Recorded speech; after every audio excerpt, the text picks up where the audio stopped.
Hey guys, welcome to the Thursday edition of the Vinyl Den, your channel for record collecting by record collectors. My name is Nick. Today I haven't done one of these recent pickups videos in a while, but I got three albums I'm going to talk about today. One is a MoFi album, one is a bootleg, and the other is a box set. If you haven't done so yet, make sure you click on that link down below. Go check out the Vinyl Den Facebook group. I know I say it every week. It's just a cool place to continue the music conversation. There's also a couple of other links down there. There's one for the Vinyl Den merch page if you want all these cool Vinyl Den t-shirts. So this is one of the new colors we've got on there, but there's that. There's a link for the Vinyl Den Patreon page. If you want to support the show, it's always greatly appreciated. You can support us for as little as $1 a month. There's also a link for the Vinyl Den Spotify playlist, and we also just started a Vinyl Den Apple Music playlist also. So with those two playlists, we're updating those with just music we're talking about here on the channel each week. So make sure you check all that out. If you enjoyed the episode, make sure you give us the old thumbs up. Hit that subscribe button down below and make sure you hit that notification bell so you're notified every time we release new episodes. So the first album, I didn't even know this was going to get restocked from MoFi. And then someone posted on the Vinyl Den Facebook group that it was actually back in stock. So I hopped on there real quick. I didn't know how fast, because a lot of those MoFi releases, they sell pretty quick. So especially this one, this was pretty cheap. I want to say it was like $25, $26, $27, whatever it was. Shipping was a little pricey. I want to say shipping was like $8 or $10 to get it. But anyway, it's an album that I used to listen to quite a bit when I was a kid, back in the early to mid 80s. But I probably haven't listened to it since. So the last like 30, 35 years, I haven't listened to this album, other than the couple of hits that were on it. And so I was glad to get a copy of this, because I was actually going to buy just a regular standard pressing of it. I had on my Discogs want list, just if I came across a good copy out there of it. But so this is She's So Unusual by Cyndi Lauper. This is a really fantastic album. And I will say this is the first time I bought an album straight from MoFi's website. They did a great job packaging it and shipping it, and actually got here pretty quick. I wasn't really sure. Like I said, I haven't listened to this album in 30 years. It's actually a much better album than I even remember. From beginning to end, it really is a great one. But for the price of it, I really couldn't pass it up. And of course, MoFi, you're going to get quality, so it's definitely a great album. The next album is kind of an interesting one though, because this is an album that I've been looking for at least the last 2 years, I'd say. I think this bootleg came out in 2019 is when it was released. And the funny thing is, the title on it is wrong. So anyway, this is Green Day live in Chicago from November 10th, 1994. The interesting thing about this bootleg, I was looking to see if it was just on black vinyl. I know a lot of the bootleg pressings are on colored vinyl. This is just on solid black, which it didn't really matter to me. I just wanted a copy of this, because this is actually not the November 10th show. This is actually the November 18th show from 1994, which was it ended up being called Jaded in Chicago. It was a big concert that they had on MTV. MTV played it quite a bit over the 94, 95, and it was one that I remember I videotaped it off of MTV and would listen to it or watch it quite a few times. So this is one that I was really happy to finally get a copy of.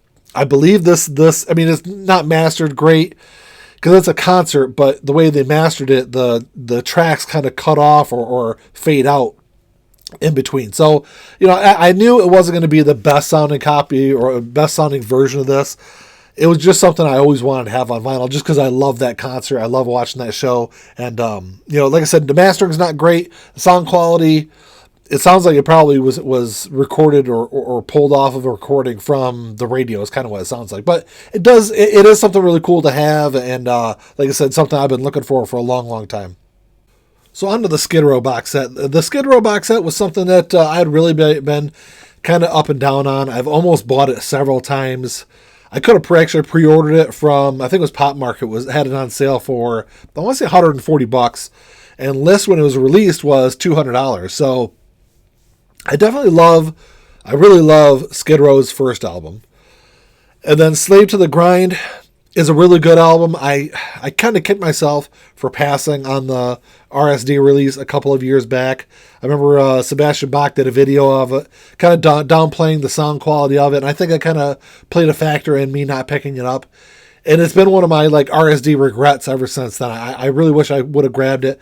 And so I decided I was going to pass on the box set, and I was just going to pay the $100+ whatever it was and buy a copy of Slave to the Grind, the RSD release, off of Discogs.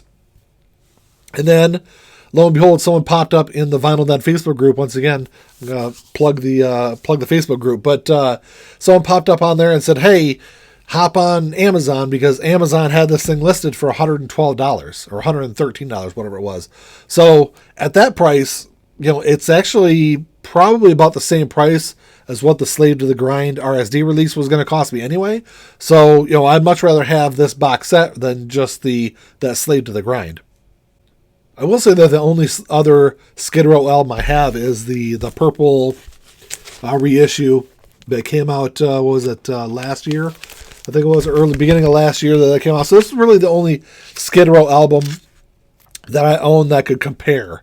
But I've seen several reviews that have talked about the sound quality on Slave to the Grind really being a really high quality recording. So I was really glad to hear that, because that was probably the one album. Like I said, I've already got a copy of their debut album. I didn't have Slave to the Grind, and then the B-sides album and the live album. Those, especially live albums, always tend to be kind of hit or miss for me. So I'll definitely spin those, but I probably won't spin those enough to really warrant buying the box set. But definitely picking up that Slave to the Grind, definitely for me.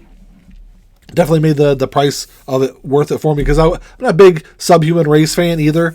It's an album that I'll probably listen to the least out of the box set. But anyway, I'm going to kind of go over this. It looks fantastic.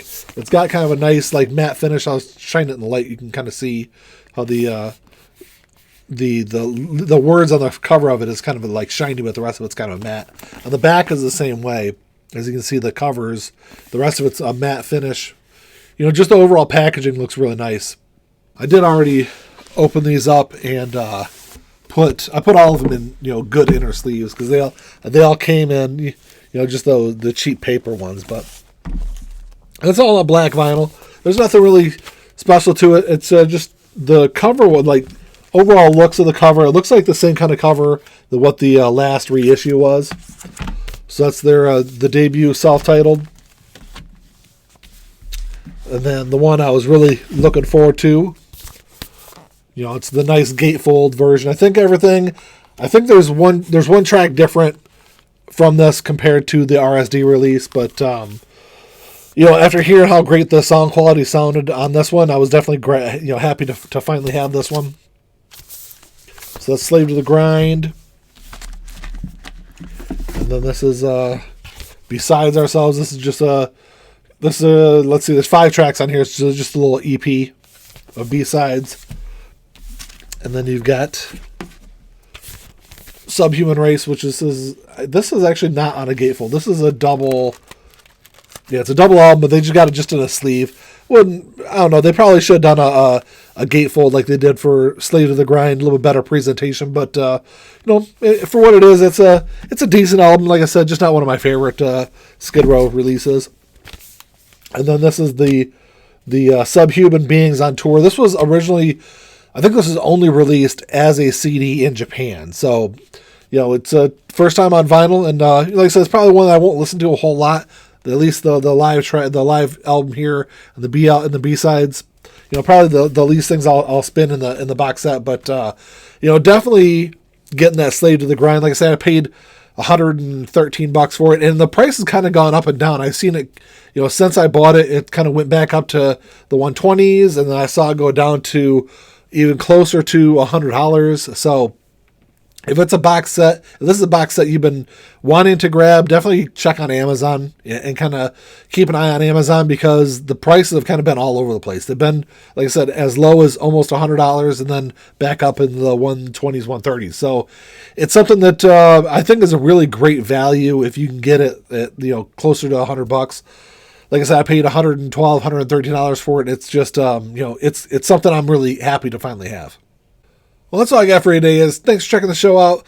Drop me a comment down below. Let me know what you guys think about these albums. Like I said, I haven't done one of these recent pickup album videos in a while.